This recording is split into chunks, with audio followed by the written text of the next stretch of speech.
Добро вечер, гледате Отворено студио, јас сум Боријан Јовановски, како што слушавте во најавата за овој дел од Отвореното студио, му го посветуваме на најактуелната тема денеска на светот, тоа се изборите во Соединетите Американски држави, исходот нивни, превратите кои се случија, поразот кој го доживеа Трамп, ако го доживеа и како го доживеа и што се случи, што ново носат на американската политичка сцена овие избори. Мој гостин е политикологот, колумнист Ненад Јовановиќ, а со мене во студиото и колегата Дејан, како и секогаш одговорен за надворешната политика. На почетокот предлагам да го видиме прилогот кој го подготвија нашите колеги од Дескот, чисто за информација што се случи на изборите во Соединетите Американски држави. Демократите го освоија мнозинството во представничкиот дом прв пат по 8 години. Од вкупно 435 членови, сега имаат 218 конгресмени, а републиканците 193. Ова значи дека претседателството на Трамп, кое веќе и онака беше зауздано и покрај досегашната контрола на републиканците, ќе се соочи со големи предизвици во наредните 2 години. Демократскиот конгрес ќе работи на решенија што ќе не обединат, затоа што на сите ни е доста од поделбите. Со ова, демократите ќе го контролираат федералниот буџет и ќе можат да ги спречат на тамошните намалувања на даноците или да ги блокираат законите на Трамп, како финансирањето на зидот на границата со Мексико. Ќе можат да го истражуваат финансиското минато и можните конфликти на интереси на Трамп, а ќе му ги одврзат рацете и на специјалниот истражител Милер, кој го испитува руското мешање во американските избори во 2016-та. Некои републиканци стравуваат и дека на тамошните истраги може дури да доведат до импичмент. Сепак за ова на демократите ќе им требат двотретинско мнозинство во Сенатот, а таму успеа да ја зголемат контролата републиканците со 51 сенатор, додека првите изгубија важни места како во Северна Дакота, Мисури и Индијана. Тексас годинава виде нешто што го немавме видено порано. Овие избори не беа за мене, ниту за Бето Рурк. Овие избори беа борба на идеи, надпревар во тоа кои сме и во што веруваме. Народот на Тексас реши. Во изборите за гувернери на 36 сојузни држави, републиканците освоија 19, меѓу кои Флорида, Охајо, Аљаска, Вермонт, Мериленд, Масачусетс и Тексас. Демократите победија во 14 држави, меѓу кои Њујорк, Калифорнија, Пенсилванија, Колорадо, Мичиген, Канзас, Илиноис и Орегон. Изборите ги обележа огромна поларизација и рекордна излезност на гласачите, а одлучувачки беше зборот на жените и малцинствата. Некои од нив влегоа во историјата на САД. Во претставничкиот дом беа изгласани домородни американци, муслимани, латиноамериканци, имигранти, млади жени и припадници на ЛГБТ заедницата. Ова беше мое време. Не останав на маргините. Се кандидирав и денеска имав среќа да влезам во историјата. Но уште поважно, луѓето добија нешто различно. Сега е прашање што ќе направат двете партии со успехот. Со мнозинството во Сенатот, претседателот Трамп може и натаму да ги спроведува своите политички цели, како именување конзервативни судии, а за се друго ќе мора да разговара со демократите, што отвора друго прашање. Колку подрастична жестоката кампања, двете страни воопшто се подготвени на компромиси. Тоа беше прилог од колегите од Дескот.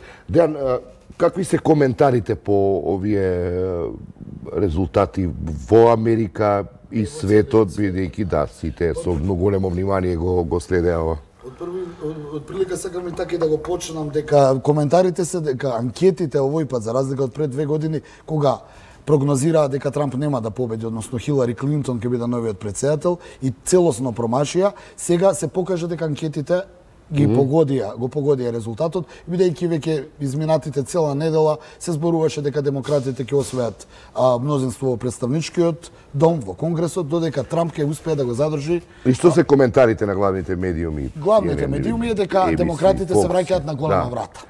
Тоа е од друга страна. Во Европа предпоставувам се радуваат. Се радуваат, меѓутоа и Кина и Москва па и Брисел за сега се воздржани се уште со своите коментари, но некако имат благо навивање, бидејќи на сите им одговара претседателот во Белата куќа да нема баш толку слободна и лагодна позиција која ќе ја имаше доколку освоеше како републиканец мнозинство во Конгресот. Од друга страна, Трамп ми се чини, а и тоа се коментарите, е дека на некој начин треба да е среќен, бидејќи него фати тој така наречен сив бран. Сега треба и се очекува и реакција од Трамп. Би требало на телефонска линија да имаме нашата колешка Јулија Велковска, не знам дали ја имаме Јуле на линија да ни каже што е најново во Вашингтон како реакција од резултатите на овие избори? Слушаме. Здраво, Јуле. Дали беше најавена пресконференција на председател Трамп, дали се случи или уште во очекување? Во очекување во моментов само дефинитивно е познато дека председателот Трамп веќе кажа дека дефинитивно е во согласност и е задоволен со тоа што дури добили пофални зборови од други земји во странство. Не ги прецизираше земјите, меѓутоа сепак кажа дека е задоволен од победата. Други аналитичари дефинитивно кажаа дека ова е уште еден неверојатен ден за американската демократија, особено што веќе вашите колеги споменаа дека преку 100 жени се избрани во представничкиот дом и ова се случува за прв пат во историјата, сепак тука се и домородно американско население. Тексас веќе испрати прва жена од латиноамериканско потекло на Конгресот и слично. Демократската партија всушност имаше одредена стратегија, таргетираше специфично жени, малцинства и млади. Републиканците, од друга страна, се фокусираа повеќе на другиот пол, на машкиот пол, на белците, исто така, на одредена расна определба да ја наречам, и исто така во руралните делови, додека во предградијата демократите беа поприсутни. Ова беше неверојатна излезност на американските гласаци. Да, очигледно дека има мобилизација на гласачкото тело. И добро се, кој е победник или сите се победници? Сите славеа. Како изгледаше пречекот на објавата на резултатите? Може да се каже дека сите славеа, меѓутоа сепак факт е дека ова е поделен конгрес. Се очекува во наредните 2 години да има, како што нарекуваат некои аналитичари, брутална битка сега, под наводници, меѓу двете партии. Трајната поента следа 2 години на постојани препирки, меѓутоа меѓу трите страни, демократите, републиканците и председателот Трамп. Сето тоа ќе постави цената, како што нарекуваат некои експерти, таква кампања, како што нарекувам брутална за председателските избори веќе 2020. И што се прогнозите сега? Кои се шансите на Трамп за нов мандат? Во моментов не се знае. Демократите нели ја имаат моќта да спроведат активизирање на нови актуелни истраги, вклучувајќи ја она за наводно помешање во изборите 5 години и слично. Дури се споменува, како што кажа и колегата, за веќе столици во некоја екстремна политика за негов импичмент или луѓе околу него.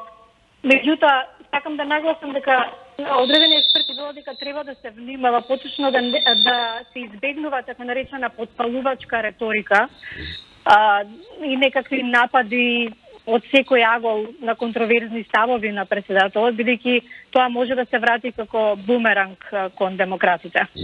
Јуле, ти благодарам за ова вклучување. Ненад, молам, Борја. Каков е твојот коментар? Дали е ова на известен начин порас на тој популизам на Трамп, со кој он успеа да направи една препознатливост на неговото владење во овие 2 години колку што е на власт? Ти добро се реферираше кога ја праша господјата дописничка кој овде победи всушност, нели? Ова е победа и за републиканците и за демократите. Суштината на парламентарната демократија, онака како што ние ја знаеме од оваа наша перспектива, е дека Сенатот практично се луѓе сенатори кои ја практицираат реалната моќ во американското општество, односно ги наследуваат, да кажеме, влијанијата во администрацијата на Трамп, во судот, Во полицијата, таму е реалната моќ кои ја контролираат во американското општество сенаторите. А во и на овие избори Трамп значи републиканците засили позицијата во Сенатот. Така е. Ја засили позицијата која се трансферира потоа во системот, во американските институции.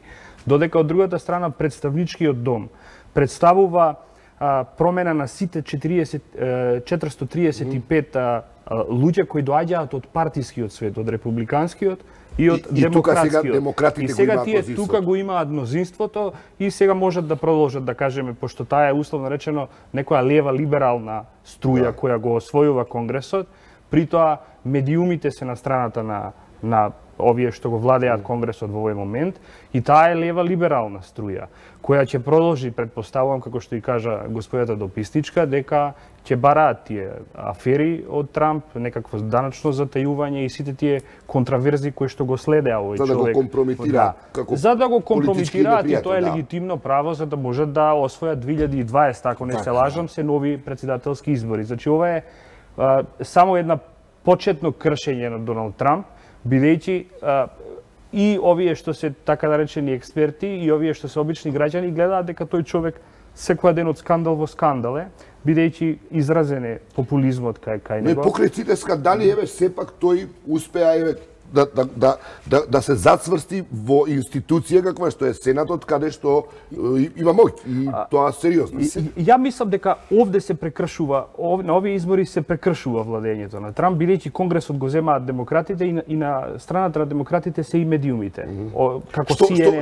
Што одразува и известно расположение генерално во се разбира дека они американската јавност. Ќе атакуваат на главната цела и дека во 2020 година ќе дојде до промена на Трамп. Но јас сакам само на две точки да се реферирам, ако ми дозволите. За една мала созрецание историско, да кажем.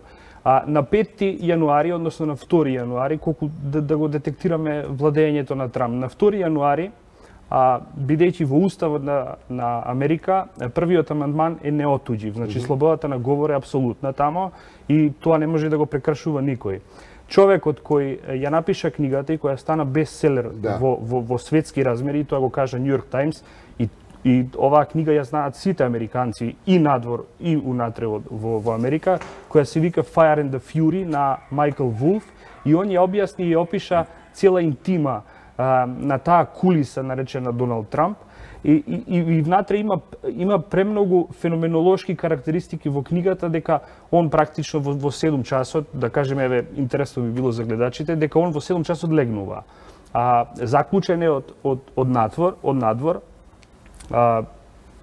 така предпоставил дека некој го напаѓа, имал 3 камери кои следел све што се случува, јадел само мек, овој е мек бургерс, не овие другите бургери, пошто имал некаква страв дека некој ќе го отруе и така натамо. И при тоа ни сета таа кулиса во било која форма да гледате филмови, да речеме од Борджи или од Game of Thrones, ќе ги видите тие феноменолошки приказки на една таква десничарска фамилија, која при тоа не се либи да коментира секоја информација од Белата куќа, не е ни прибран кога зборува Трамп, сакам да кажам, и он во својот десничарски балон или бабур, како да го наречам, твита на секој 5 минути. И он се повикува на Путин дека као е хакната Белата куќа со доушници од Русија, а уствари он е главниот инспиратор на сето тоа. Интересно е, он жестоко се конфронтираше со мејнстрим медиумите, со моќните, добар дел од влијателните медиуми. Од друга страна, исто така факт е дека на економски план тој направи некаков позитивен помак во Америка. Дали овој, ако може така се каже, пораз за него во Конгресот и во американската јавност се должи на таа конфронтација со медиумите, поради што практично сам си ги маргинализираше и економските резултати кои ги има постигнато во економијата во Америка. Тоа добро го приметувате. Сите десничари, а Трамп е еден од најголемите, бидејќи е лидер на слободниот свет, ама и е раководител и председател на најмоćната земја во светот. Десничариве генерално секогаш се против слободата на говор. И тоа го пишува и во првиот амандман. И затоа он има против сите овие што се лево-либерални. Нели он најмногу се жали на медиумските, дека медиумите практично го уништуваат, а тој работи... Тоа е една обсесија, дека медиумите се против него. Дека медиумите се против него, а притоа во неговите кампањи тие се секогаш се антимигрантски, секогаш се шовинистички против жени, И сега автоматски, бидејќи овие леви либерални медиуми се против говор на омраза, едноставно импликациите и говорот на Доналд Трамп е нужна последица на медиумите на кој начин го критикуваат. Само за еден момент, исто да се реферирам на една така условно речено да ја речам постмодерна матрица. Има еден филм на Спилберг кој се вика The Post. Тој е со Том Хенкс и внатре ја објаснуваат Виетнамската војна низ тие Panama Papers. Ако сте го гледале филмот, еве топло го препорачувам, да го изгледате, ќе видите дека на исти начин Никсон се конфронтира со медиумите, бидејќи слободата на некој начин е загрозена со таа лага за Виетнамската војна. Добре, тука, ако правиме некаков скор медиум и Трамп изгуби во однос на Јас сакав само да додадам дека едно од причините, прво мора да се констатира дека ова е најголем пораз на Трамп во неговата кратка политичка кариера. Значи, за само 2 години успеа да загуби многу. Збориме сега како негова политичка кариера. Една од причините е што, иако тој беше прифатен како популист, како контраверзна личност, тој се само 2 години ја удвостручи на некој начин јавното мислење кај луѓето, иако знаат дека он има некакви резултати, ги потисна тие негови финансиски резултати кај гласачите, со своите популистички, со своите избрзани изјави, со тие твитувања, на некој начин на луѓето некако и на граѓаните и гласачите, тоа некако им доминираше повеќе од фалбите колку економијата е напредната. Трамп се појави во еден контекст, еден глобален тренд на пораст на популизмот и освојувањето на таа најмногја функција во светот политичка, ако може да се каже, како што е председател на Соединетите американски држави, го охрабри популизмот, дури и во Европа, неговиот Банон и така натаму. Дали овие резултати сега од овие избори се на извесен начин може да се констатираат како еден пик на популизмот кој сега оди во една надолна линија? Јас се надевам дека е така, пошто за волја на вистината во овие 2 мандати на Барак Обама, сето приближување помеѓу Америка и Европа, Трамп го разедини. Пошто не знам дали добро ги следите тие прекршувања, Трамп моментално, ја не знам со која земја во Европа и во светот не е во некаква трговска војна. Дали е Кина, дали е Јапан, дали е Канада, дали е Франција, поготово Ангела Меркел, ја мислам малтене, он ја презира таа жена. Значи, тоа се многу јасни удари како Европа практично не е поблиска до Америка, него напротив, Европа како една цивилизацијска творевина е се подалеку од Америка, бидејќи еден таков нахален... историска, евроатлантска... Се разбира, бидејќи он е еден нахален човек кој се што работеше претходниот демократа Обама, Доналд Трамп го растури. Дејан, во Европа има ли коментари?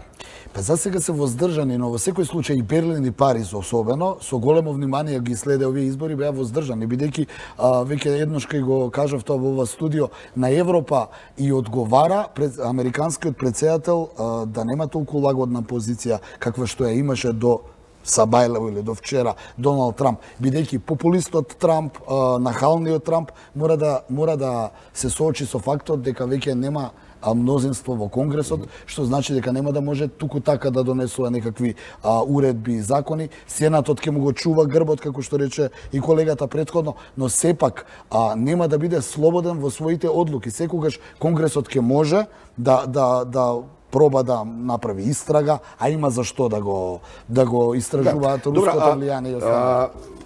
Да, руското влијание. Ама и фирмите со Кина, сакам да ги спомнам.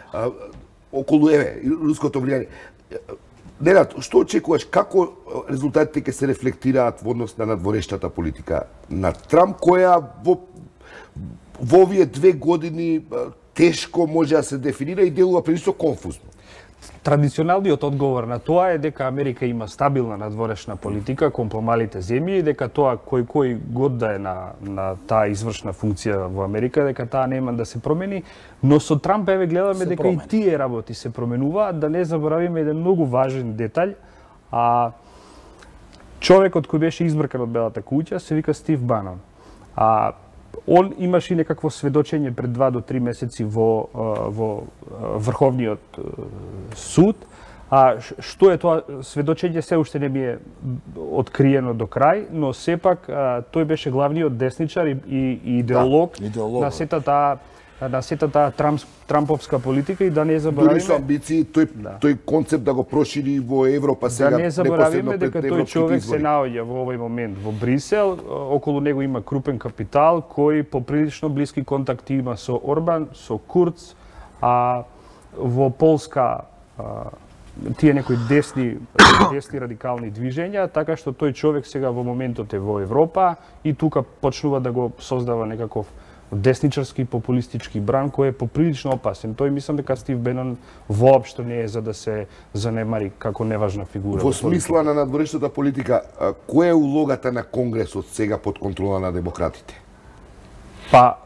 Според моје мислење, сега ќе се појави она како се вика во традиционална смисла на зборот check and balance. Така, бидејќи сега веќе не си апсолутиста, не владееш и во Конгрес и во Сенат, ја предпоставувам и ако може така да се каже, предвидувам дека има голема шанса да биде поразен 2020 година, пошто очигледно е дека тие ќе му најдат некакви афери, без разлика колку они најавија афери, без разлика колку се тие партикуларни и партиски. Ми беше кое е влијанието на Конгресот во надворешната политика и колку надворешната политика на Трамп сега ќе зависи од демократите. Бидејќи системот во Америка е председателски, предпоставувам дека ќе нема некакви битни промени надвор од Америка кон останатиот свет, бидејќи го држи Сенатот и он е вајс президент. Мислам, има право на вето, но они ако со двотретинско мнозинство во Конгресот може да му го урнат председателското вето. Јас сакав само да се надоврзам дека демократите веќе најавија, доколку победата еве победија во Конгресот, дека ќе почнат да преиспитуваат некои одлуки на Трамп во надворешната политика. Многу е индикативно наглиот заокрет на односите со Северна Кореја, односите со Кина, каде што се вмешани 18 компании американски кои се поврзани со приватниот капитал на Трамп и Саудиска Арабија. Односот со тој принц таму, зашто се нарушија односите? Се смета дека Трамп изминатите 2 години значително користејќи го ја државата, односно председателската функција во Белата куќа, влијаел бизнисот врз одлуките. Значи, он како газда на компаниите, у исто време како председател на САД ја креирал надворешната политика. И тоа го најавија демократите веќе доколку дојдат. Кај нас често се зборува Трамп, Балкан, Америка и така натаму.